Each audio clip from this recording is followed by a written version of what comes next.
G-Idol, j'ai l'impression qu'on parle tout le temps d'elle. Waouh.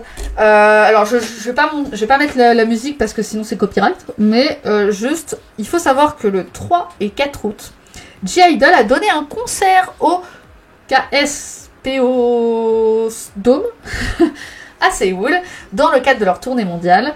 Et pendant le concert, Sooyeon a réalisé une performance solo qui a fait beaucoup réagir, et je trouvais ça important d'en parler, puisque au cours de cette performance, Sooyeon a soudainement laissé entendre qu'elle pourrait quitter Cube Entertainment en novembre, et après elle a lâché le micro en disant ça. Mon contrat se termine en novembre, qui va m'en empêcher? Alors je sais plus à quel moment exactement, je sais même plus si c'est cette performance comme ça.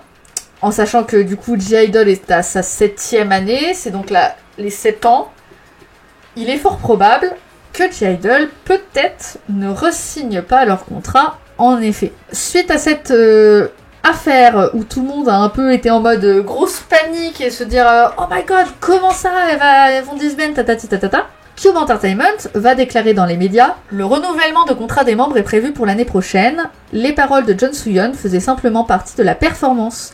Nous abordons cette question car nous craignons que des rapports inexacts soient publiés et que l'agence subisse des dommages en raison de ces actions soudaines qui n'ont pas été discutées avec nous au préalable. » Ça veut dire que Cube n'a pas discuté avec Sooyeon de ce sujet et que Sooyeon a fait ça que pour la performance.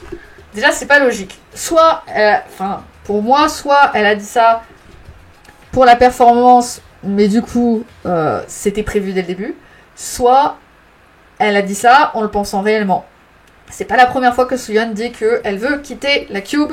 C'est pas la première fois que les autres membres de G-Idol disent qu'elles veulent quitter Cube et qu'elles veulent se barrer très très loin. Et c'est pas du tout la seule idol à vouloir se couper, à vouloir partir tout court. Chacun a sa vision. Ce qu'il faut savoir, c'est que les fans, ils ont quand même du mal à croire que tout ça, c'est pas organisé. Parce que au moment où elle dit ça, il y a un message. Vous voyez les petits messages en mode derrière, là? Oui, je sais pas si... Voilà, vous avez des messages derrière, à côté de Sooyeon. Et ben dans ces messages-là, à un moment, il y a marqué « Le contrat se termine en novembre ». Donc comment ça, c'est pas prévu et c'est affiché sur l'écran du concert? Genre, vous êtes pas au courant de ça? En plus, j'ai la musique d'Engenrompa d'enquête, là. Donc, il y en a beaucoup qui... Je sais pas si c'est cette performance-là, d'ailleurs. Je sais pas si c'est cette performance ou une autre performance, mais en tout cas, à ce moment-là, il y avait marqué le contrat se termine en novembre. C'est pas ce que vous en pensez, mais moi, je trouve pas que ce soit quelque chose en mode, genre, pas prévu. Pour moi, c'est bizarre de pas prévoir et de finalement dire oh là là... je trouve ça un peu bizarre. Ce qui s'est passé, c'est que Sooyeon a dû quand même s'expliquer sur Instagram, dans une petite story. Est-ce que je vous lis tout? Non, je pense pas que je vais vous lire tout. Mais globalement, elle s'excuse d'avoir fait ça et d'avoir inquiété les Neverland et que c'était... qu'elle avait pas de sentiments négatifs envers Cube et que ça se passait super bien. Bref, gros mensonge. Gros mensonge. Alors, en vrai, c'était pour calmer un peu la hype, je pense, parce que ça a fait parler beaucoup de gens. Ma question principale, c'est pas de dire si c'est si c'est voulu ou pas. Moi, ma question, c'est de se dire déjà, qu'est-ce que vous en pensez? Et est-ce que Cube n'a pas voulu faire un petit coup de pub au groupe en faisant un peu une BTS / Blackpink?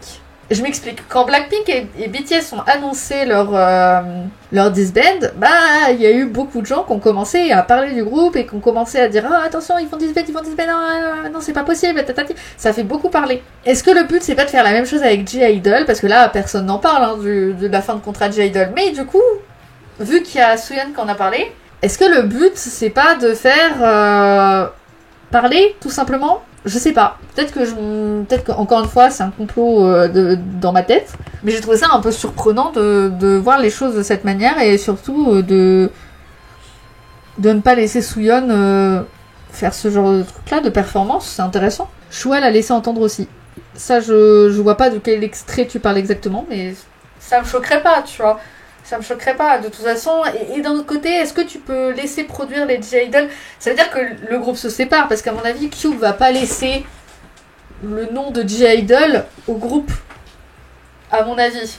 Donc ça, c'est un peu chaud, je trouve. Toutes les membres le laissent entendre qu'elles veulent partir, surtout après ce qui s'est passé avec Soojin.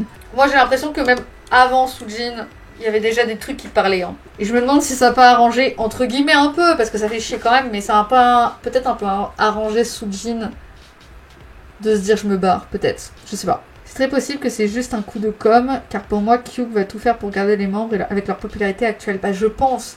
Maintenant, est-ce que les filles veulent rester? Je sais pas. Ça fait des années que les membres font des sous-entendus, donc franchement, le coup de pub, je sais rien. Bah pourquoi l'avoir affiché sur l'écran, quoi? Est-ce que Cube était pas au courant? Mais du coup, c'est pas possible qu'il soit pas au courant. Je sais pas. Bon, en tout cas, ça annonce rien de bon pour le futur de J-Idol, mais on verra bien, hein. Si ça se trouve, elles vont se signer.